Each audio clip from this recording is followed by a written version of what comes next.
A nationwide manhunt is in place for a 42-year-old criminal who escaped from Kilkenny Garda station.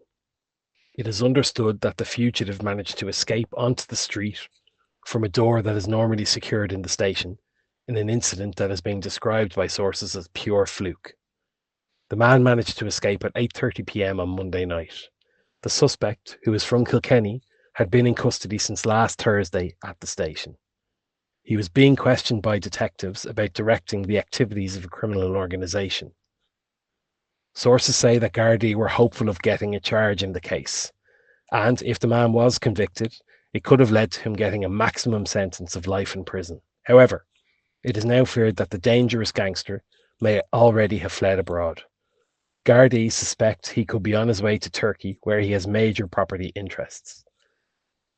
He has also strong links to the criminal underworld in the UK, specifically Manchester, after he spent a number of years living in the city.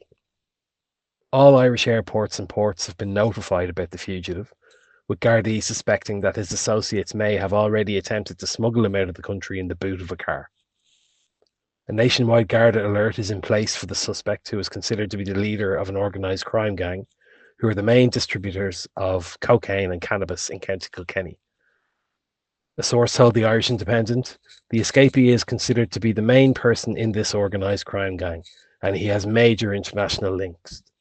He is walking with a limp at the moment, and because no trace of him has been found, it's suspected that he was brought away in a vehicle quickly after he escaped onto the street and then down a laneway.